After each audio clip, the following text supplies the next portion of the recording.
All right, ready to dive deep into the world of druids. Always. We're talking ancient forests, powerful magic, shape-shifting. The whole shebang. Our source material today, pages straight from the D&D 5e Player's Handbook. Specifically the section on creating druids. We're going to break down what makes them tick. Sounds fun. Even if you're not a D&D pro, this is going to be fascinating. We'll see how this game brings nature magic and crazy abilities to life. It's interesting how the idea of the druid, it taps into that human desire to connect with nature. For sure, like drawing strength and wisdom from the earth. Exactly. Something we all feel, even without, casting spells. Exactly. So how do druids work mechanically? Well, first off, they're spellcasters. Channeling that nature energy, right? Right. And their connection to nature, it fuels their magic. So the stronger the connection, the more powerful the druid. And that's where wisdom comes in. It's their key ability, like a measure of their intuition. And how deeply they understand the natural world, right? Yeah. Like it's not just raw power. It's about connecting to something bigger. And that's really reflected in how their spellcasting works. Oh, how so? They don't have unlimited magic. Instead, they have what are called spell slots. Think of it like a wellspring of energy that they can draw from. Okay, I like that analogy. So it's limited. It is, at first. Mm-hmm. But as they grow, as their wisdom increases, that wellspring gets deeper. Exactly. And they can cast more powerful spells. So it's not just about memorizing a bunch of spells. Yep. It's about, nurturing that bond with nature to unlock more power. Exactly. That's awesome. But I gotta ask, what about shape-shifting? Ah, yes. Everyone wants to know about that. Of course. When do they get to turn into those cool animals? Right. That ability, that's called wild shape. When do they unlock it? At level 2. Level 2. So pretty early on. It's just a taste of their potential. Yeah. But even then, there are these fascinating limitations. Oh, what kind of limitations? Well, they reflect kind of a deeper connection to nature's progression. It's like they're learning to walk before they can fly. Okay, makes sense. Got to master the basics first. Precisely. So no soaring through the sky as an eagle right away. What? Not quite yet. Darn. But come on, give us some examples. What can they transform into at level 2? At this stage, their connection is mainly to the land, to those creatures that walk and swim.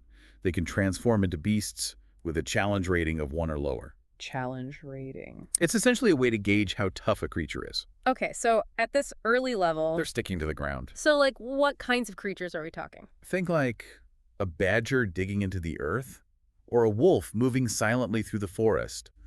Forms that emphasize a connection to the earth itself. The fundamentals, right? Exactly. Survival and instinct. Okay, I can see that fitting with the whole walking before flying idea. Right. You're becoming one with those primal, grounded creatures. Precisely.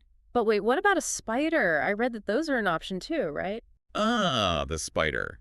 That's a little different. Now, the spider's an interesting one. It's tiny, often overlooked, but capable of weaving those intricate webs, navigating spaces others can't. Okay, yeah. It represents a different kind of power, one based more on stealth and cunning than brute strength. So we're already seeing some strategic depth to wild shape. Exactly. It's not just about becoming a powerful beast. It's about choosing the form that best suits your needs for the situation. Awesome. So you could be a wolf 1 minute, a tiny spider sneaking through cracks the next. Exactly. So a druid is exploring their spellcasting. They've got a taste of shape-shifting. What happens next? At level 3, things get even more interesting. Oh, how so? This is where the druid chooses a path, a specialization that reflects their unique connection to nature. Okay, tell me more. It's called choosing a druid circle. Druid circle. So what kind of paths are we talking? What flavors of nature magic are there? Think of it like choosing a path through a forest. Mm-hmm. Each path leads to a different destination, Okay, I'm liking this analogy. offering unique experiences and lessons along the way. So what are some of the paths? Well, you have paths like the land druid. They choose to bond with a specific type of terrain, mountains, forests, deserts, you name it.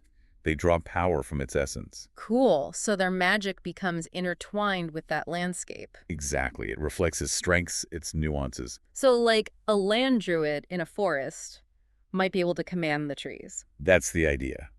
While a mountain druid might call upon the strength of the stone. That's awesome. What other paths are there? You have the moon druid, as you might guess. They're all about shape-shifting. Exactly. Diving headfirst into that power.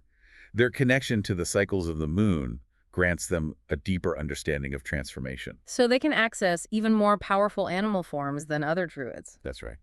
Okay, so the moon druid's the ultimate shapeshifter, always pushing the boundaries. What about the druid who's a bit more of an animal lover? Ah, yes. There was something about a shepherd druid, right? That's right. The shepherd druid embodies a deep connection to the animal world. It's not just about transforming into It's beasts. about bonding with them. Exactly. Guiding them, protecting them. Cool. They become masters of summoning, calling upon these powerful animal companions to fight alongside them. It's like having a best friend who's also like a fierce wolf or a majestic eagle. Exactly. That's amazing. But those are just 3 paths, right? That's just the beginning. There are paths that embrace the less obvious aspects of nature. Oh, like what? Well, for instance, you have the spores druid. Spores druid. They delve into the cycle of life and death, drawing power from decay and regrowth. Okay, that sounds a little creepy. But I'm intrigued. They see beauty in the mushrooms that sprout from fallen logs, the insects that feast on the dead, the way nature constantly renews itself. Okay, so it's like those nature documentaries where you see something kind of gross, but then you realize it's part of a bigger cycle. Precisely. Okay, I kind of get it. What other intriguing paths are there? There's the stars druid, who looks beyond the earth to the celestial bodies above. They see patterns in the constellations, draw power from the movements of the planets. Cosmic power. I like it. Their magic reflects a cosmic understanding of the universe. Awesome. Any more? Then you have the wildfire druid, Wildfire. embodying the destructive and regenerative power of fire. They understand that sometimes to create something new, you got to burn away the old. Okay, that's pretty intense. It is. So many different ways to connect with nature. Isn't it amazing? From mountains to mushrooms to the stars themselves. And I bet each of these druid circles unlocks even more fascinating abilities as the druid levels up. You bet. We were just talking about all those amazing druid circles, So many paths a druid can take. each with its own unique way of tapping into nature's power. It really is fascinating.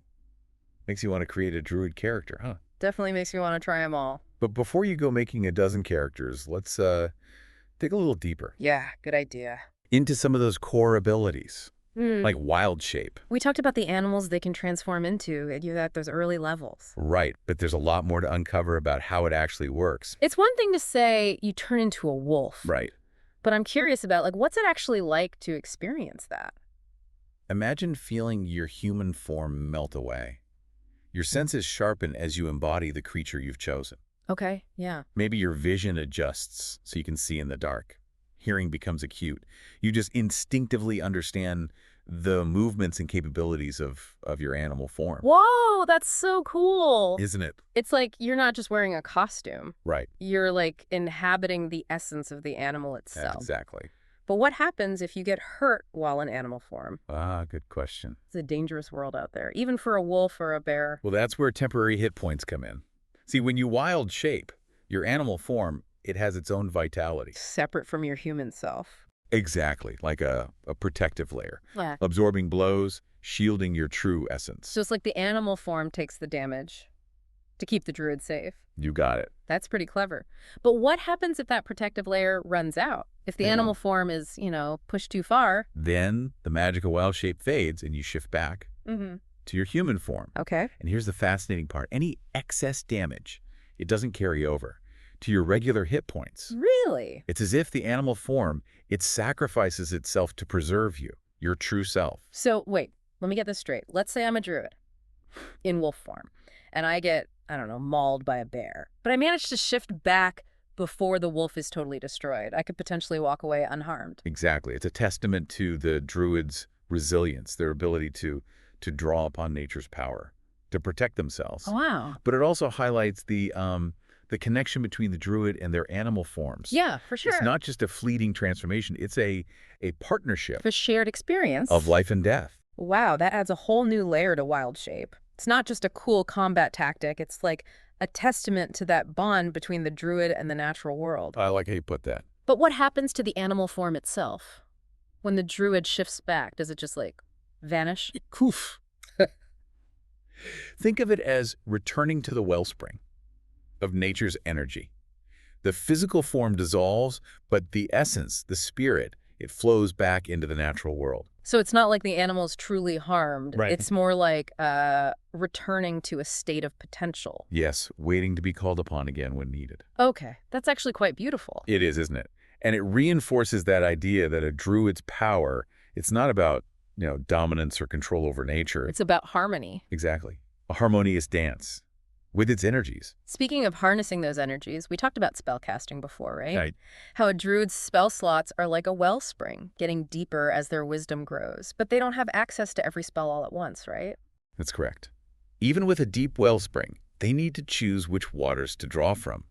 They have a limited number of spells they can prepare each day. And that's based on? Their level and their wisdom. It's like, imagine a gardener tending a diverse garden. They can't cultivate every plant at once, right? Right. They carefully select the seeds that will best nourish them and those they care for. So it's about focus, choosing the spells that align with their path, their purpose in the world.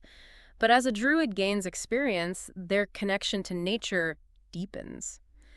Do those choices ever feel, I don't know, limiting? Interesting question. Wouldn't it be tempting to just, try to master everything? Ah, yes. That's a question many druids grapple with, the allure of power. But true wisdom, it lies in recognizing your limits, focusing your energy on what truly matters. Some druids might be drawn to healing, others to protection, some to harnessing the raw elemental forces of nature. So it's not about being a jack of all trades, it's about choosing a path and becoming a master of it. Exactly. And that's where the different druid circles come in. Right. Each offering a unique set of tools and perspectives. We touched on a few earlier, the land druid, moon druid, shepherd druid. Right, but there are others. The less traveled paths. That might challenge your ideas of what a druid can be. Ooh, I love a good challenge. Let's hear about those. What secrets are hiding deeper in the forest? Okay, those less traveled paths, the ones that shake things up. Lay it on me. Let's start with one that might make you squirm a little. The circle of spores. Spores, huh? Not exactly the most glamorous sounding druid. Well, these druids, they embrace the cycle of decay and renewal. They see beauty in those mushrooms that sprout from fallen trees. Yeah. The insects that, feast on the dead. It might seem strange. It does, kind of. But they understand that death is just another form of transformation, a way for life to take on new forms. Okay, I'll admit, mushrooms and insects aren't usually my idea of a good time. Right. But I get it. It's about seeing the interconnectedness of it all, even the stuff that makes us kind of shiver. Exactly. Spores druids, they see beauty in what most overlook. Yeah. And they use that to incredible effect. Oh, how so? Well, they can control fungal growth, using it to bolster their own defenses, create obstacles for enemies, Cool. even tap into that network of spores to, sense what's happening around them. Whoa, it's like they're plugged into this secret network, like a hidden world under our feet. Exactly. That's both creepy and awesome at the same time. What other unusual paths are there? Well, if the spores druid makes you look down, the stars druid will have you gazing UP. Oh, tell me more. They draw their power from the celestial bodies, the constellations, the planets, starlight itself. Cosmic power, now we're talking. Their magic is subtle, almost ethereal, but incredibly potent. Okay, so no shooting lasers from their fingertips. Not quite. But they can channel starlight to heal their allies, ward off evil, Nice. even glimpse into the future through the patterns of the stars. Oh, that's epic. They're like celestial guardians, protectors of balance on this cosmic scale. It makes me wonder about the ethical dilemmas a druid might face. We talked about how their power isn't about controlling nature, right? It's about understanding and respecting its balance. But what happens when that balance is threatened? Like, do druids ever have to make tough choices? Even, fight to protect the natural world? Of course. Uh-huh. Imagine you're a druid, sworn to protect a forest. But a group of settlers arrive. They want to clear the land for farming. Do you try to reason with them? Yeah. Use your magic to dissuade them? Or are there situations where a druid might have to defend their home with force? That's a tough one. It is. It makes you think about the weight of a druid's responsibility. Right. It's not just about cool spells and shape-shifting. It's about understanding how complex nature is and making difficult choices to protect it. Absolutely. But what about those who, I don't know, embrace the destructive side of nature a little more? You mentioned the wildfire druid earlier. They seem pretty intense. Wildfire druids, they get it. Destruction is part of creation. They see the beauty in a forest fire that clears away the deadwood, allowing new growth to flourish. Okay, yeah. Their magic is fierce, almost dangerous, but there's always that underlying reverence for the cycle of life and death. So they're not just pyromaniacs. They're Mm. wielding that fire with a purpose. Exactly. Makes me wonder, if I was a wildfire druid, would I be tempted to use that power for, less noble purposes? It seems like a slippery slope. That's the constant struggle for any druid, no matter their circle. The power is immense. Yeah. The temptation to use it for personal gain or vengeance, it's always there. That's why wisdom is so crucial. It's not just about knowledge. It's about knowing right from wrong, understanding the consequences, choosing the path that aligns with, well, with the greater good. It's not just what you can do, it's what you should do. That's a pretty powerful lesson, even for those of us without magical powers. But let's talk about those who reach, like, the peak of druid power. You mean the archdruids? Yeah. What sets them apart? We've hinted at their abilities, but give me the full picture. Imagine it being so in tune with nature, they can literally shape the world around them. Trees bending to their will, storms summoned with a gesture, even the spirits of the land coming to their aid. Okay, now that's power. But I imagine it takes more than just leveling up to get there. What does it actually mean to be an archdruid? It's more than mastering spells and abilities. It's about reaching a level of wisdom that few mortals ever do, recognizing that interconnectedness of everything, that delicate balance that sustains life, and becoming its guardian. It's like they become a force of nature themselves. Exactly. Makes me think the journey of a druid, it's about so much more than just getting stronger. It's about growing as a person, deepening your connection to nature, and using your abilities for good. You've got it. The path of a druid is a journey of self-discovery, a constant exploration of the wonders and mysteries of the natural world. As we wrap up this deep dive, I want you to think about what we've discussed. What resonates with you? What kind of druid would you be? What path would you choose? How would you wield the incredible power of nature? It's definitely something to think about, even for those of us who aren't, casting spells or shape-shifting. Yeah. We all have that connection to nature, that responsibility to protect the world around us. So embrace your inner druid, even if it's just in your own backyard. Remember, the power to make a difference, it's within each of us.